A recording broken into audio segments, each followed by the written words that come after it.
Ladies and gentlemen, Mr. Cropper here. Here's a little bit of good news for you. Mr. Andrew Bernstein has registered Republican. Now, I won't register Democrat or Republican because I believe the day is coming when they will simply go through those registration rolls, visit your house, arrest you, and put you in a camp.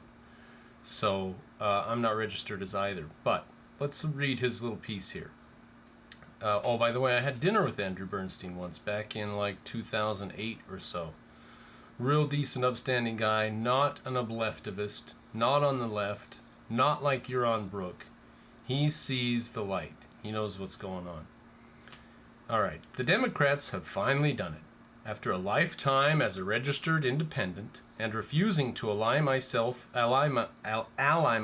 with religious conservatives, the left's off-the-charts irrationality convinced me to change. I have registered as a Republican. Standing up for individual rights and capitalism necessitates identifying and opposing their worst enemy.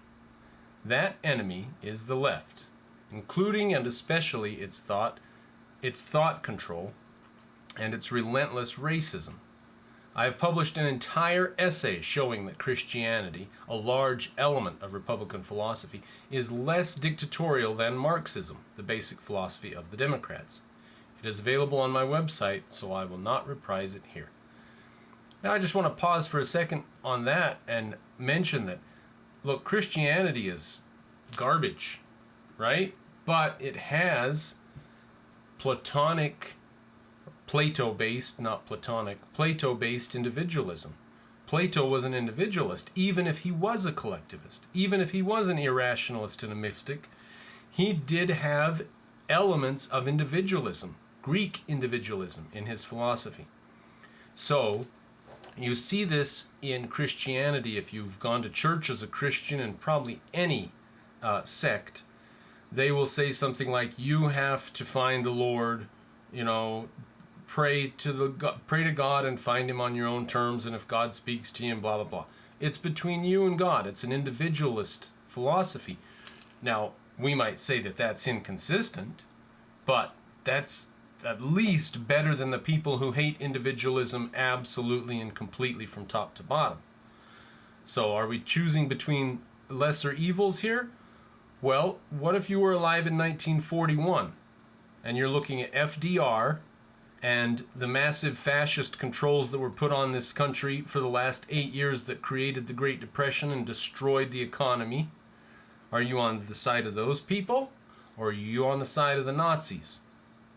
So sometimes you do have to choose the lesser evil. Okay, continuing. There is a more important reason that the Republicans are less bad than the Democrats.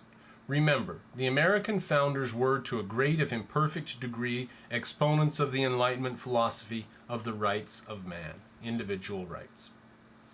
But during the 20th and 21st centuries, German philosophy, especially Kant, Hegel, and Marx, swept our university humanities divisions.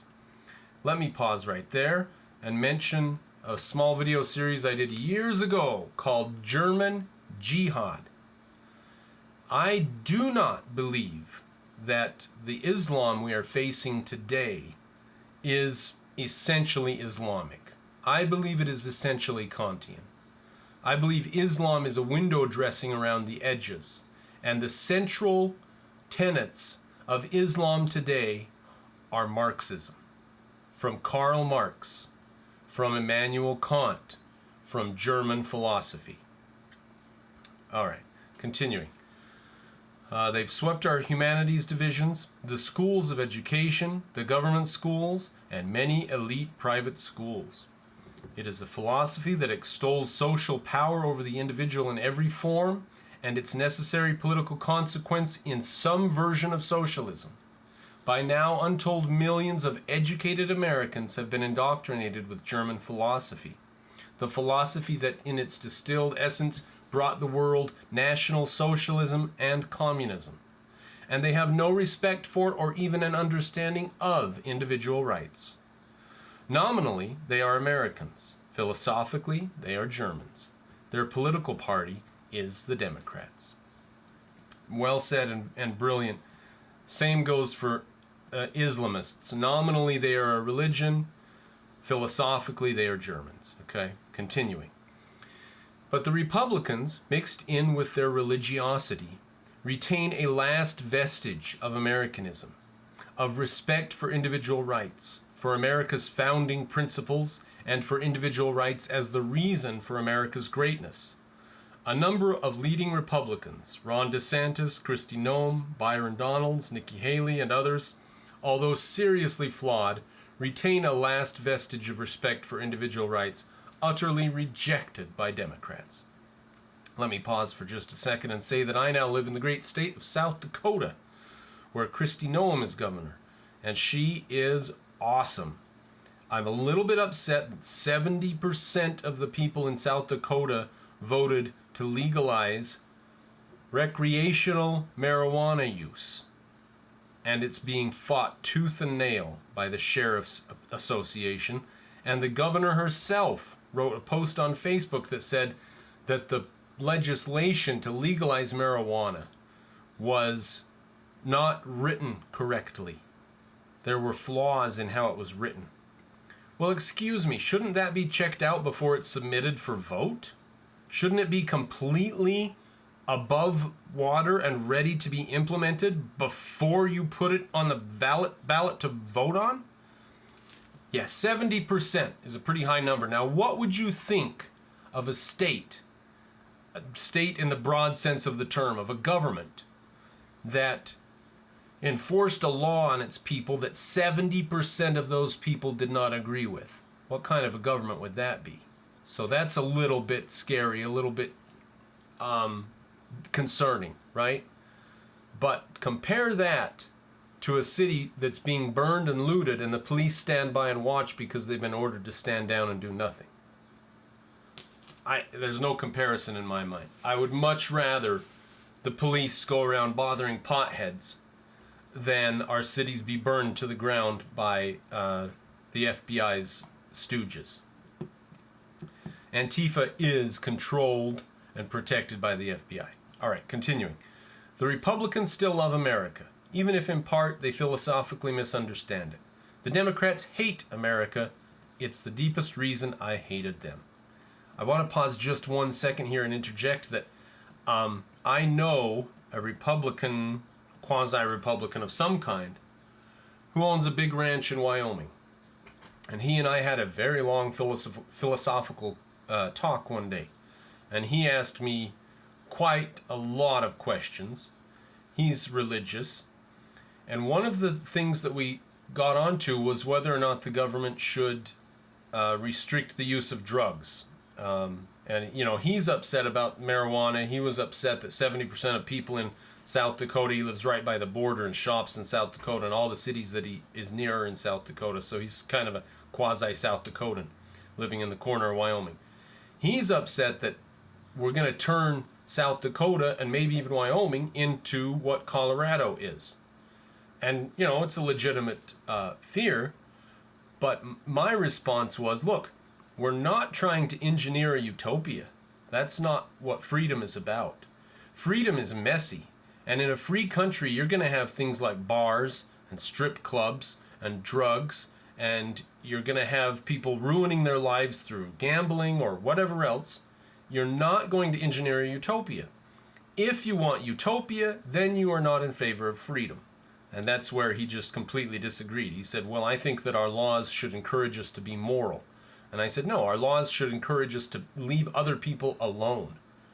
And if you're immoral, it shouldn't matter as long as you don't hurt anybody. And he just disagrees. We should enforce morality. That is a very dangerous type of Republican. And that is who the Objectivists think the entire Republican Party is made of, is people like that. And they're wrong. Most Republicans are more in favor of freedom than in favor of control. All right, continuing. If America is to continue as even a semi-free country, the left must be intellectually and morally crushed. Our biggest battle and challenge is to fundamentally change education in this country. It's the reason I'm writing a book on education. Good. I interject here and just say, this has been, it's a little bit late, Mr. Bernstein. I wish you would have been worrying about this 20 years ago. When I was trying to open a school 15 years ago, that was probably a better time to be worried about this. And back when Peikoff and Lisa Van Dam were trying to run a private school 25 years ago, back in the 90s, that would be a better time to worry about this subject. We are a full generation advanced from the position we were in back then, which was bad enough already. So, I'm glad you're coming to the party, Mr. Bernstein. You are one of my favorite objectivists. I'm just worried that we're a little bit late here. Politics is downstream from philosophy and education, but it is still part of the stream. Politics is secondary, but not unimportant. The left must be defeated here as well. Now, I pause for a second and say I love the sentiment that he's onto here. There are these Objectivists. They are leftist communists who call themselves objectivists. And they say, ignore politics, it's all about philosophy. But politics is deadly. You cannot just say, oh, well, philosophically those guys are corrupt, even if politically they do look a little bit better. Well, you know what? If somebody's going to shoot you in the head, and the other person's going to, ally with you to help the people who are trying to shoot you in the head, it's really ridiculous to say that the people who want to ally with you and help you are not philosophically pure. Your life is on the line. It is not the time to ask whether they are philosophically pure. You find the better person and you stand next to them and fight with them.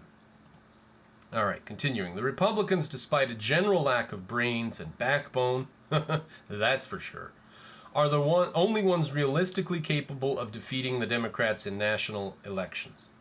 The religious conservatives are a mixed case. The left is evil. That is why I registered as a Republican. Bravo. Bravo. Most of the comments are right on with him. There's a few knuckleheads who say, oh, the party that tried an insurrection on January 6th and believes the election was stolen, you're going to join them? Well, guess what? There was an insurrection, and it wasn't on January 6th. It was in November. The election was stolen. Now, time is of the essence. I don't know if we have a lot of time left, and in my darker moments, I think that the battle's over. And I think that millions of Americans are going to die in concentration camps, labor camps. They're going to be tortured and starved to death. And I doubt that there's much we can do about it at this point. I think that we had our chance, and we didn't do anything. We let the communists install a dictator and then militarize Washington, D.C., and open the borders. So I think we're pretty deep right now. But thank you, Andrew Bernstein, for saying what you've said. I myself will not be registering as a Republican because I think that that will just be used as a way to come around and gather people up when the time comes, and I think the time's getting a little bit closer.